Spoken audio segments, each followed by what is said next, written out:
Instacart's CEO is headed to OpenAI to head the company's applications division. Love's Travel Stops names its first chief marketing officer, and Giant Eagle achieves zero waste status across its 9 warehouse and manufacturing sites. Welcome to Retail Daily, your quick look at the top stories from Supermarket News and CSP Daily News.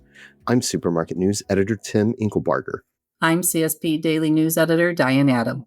Instacart CEO Fiji Simo announced Thursday that she's leaving her post for a new role as CEO of OpenAI Applications, quote, leading the product, business, and other company functions, unquote, she said in a post on LinkedIn.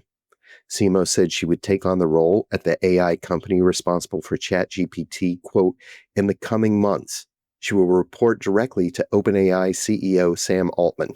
Love's Travel Stops named Patrick McLean as the company's first chief marketing officer. He will report to Love's president and lead nearly 300 team members in the marketing and customer experience departments. McLean, who was previously with Walgreens and TD Banking, succeeds Vice President of Marketing Dave Frankenfield, who announced his intent to retire after 28 years of service. Surprisingly, the squeeze of inflation hasn't significantly impacted grocery shoppers' spending habits, according to a new report. And when they do spend more, it's often on health-conscious items. In 2023, 13% of household budgets went toward food, the same portion as in 2013, according to U.S. Grocery Shopper Trends 2025 by FMI, the Food Industry Association. Similarly, the survey showed little change in food spending over the last year. In January and February 2024, shoppers spent an average of $165 per week. A year later, that figure rose slightly to $170. Overall, grocery shopping habits have remained steady because many consumers are focused on eating healthy, FMI found. Convenience stores are a driver of dollar growth and sales in alcohol beverages in the U.S. C-stores represent the largest percentage of sales, 43.3% in 2025's first quarter. This insight comes from Jason Zielinski of Nielsen IQ, speaking Wednesday at CSP's Cold Vault Forum in Lombard, Illinois. In alcohol beverage dollar growth, convenience stores are the only channel among 4 to experience positive gains over the last year, he added. In the 52 weeks ending April 19th, the convenience channel was up 0.8%. Giant Eagle Inc. has achieved zero waste status across its 9 warehouse and manufacturing sites. The milestone reflects the successful implementation of environmentally friendly, waste-reducing practices across more than 2.7 million square feet. It marks a key step toward the company's goal of reaching zero waste across all operations by 2030.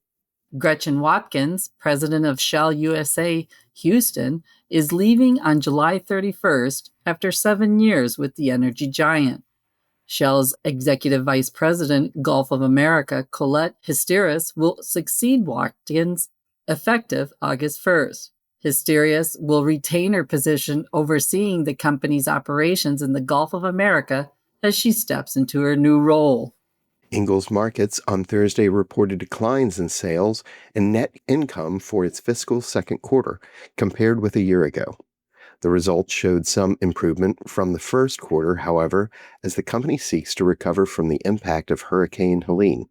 Net income fell about 52.7% in the second quarter to $15.1 million, and sales are down 2.7% to $1.33 billion, compared with the year-ago second quarter. The company said 3 of the 4 stores that were shuttered due to the damage from the storm last September remain closed. All 3 are expected to reopen at various times in 2025 and 2026. Murphy USA on Thursday reported bright spots in tobacco, food service, and center store sales as it continues a robust pace of new store openings.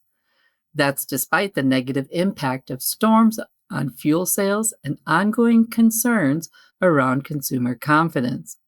But the El Dorado, Arkansas-based C-store operator's stock price fell more than 9% following the first quarter earnings report after the retailer missed Wall Street's consensus estimates. Murphy USA reported net income of $53.2 million for the quarter ended March 31st, down 24% from a year ago. Costco's sales growth slowed in April. The retailer attributed the slowdown, at least in part, to the later Easter holiday this year, which resulted in one less shopping day. U.S. comparable store sales were up 7.1% for the month, excluding gasoline, compared with April of last year. That marked a slowdown compared with comp store sales growth of 8.7% in March. Comp store sales for the company as a whole, including international stores, were up 4.4% in April, excluding gasoline and foreign exchange rate fluctuations. Sheetz has made the list of America's most innovative companies from Fortune and Statista. The convenience store chain was selected based on the list's ranking that is built on 3 pillars: product innovation, process innovation, and innovation culture. Sheetz, based in Altoona, Pennsylvania, said it was the only C-store retailer that made the list of 300 companies that are headquartered in the United States. And that'll do it for today's episode of Retail Daily. Subscribe on Apple Podcasts, Spotify, and more for your daily dose of retail news. For more on these stories, visit CSP Daily News and Supermarket News. I'm Tim Inkelbarger. And I'm Diane Adam. Have a great day.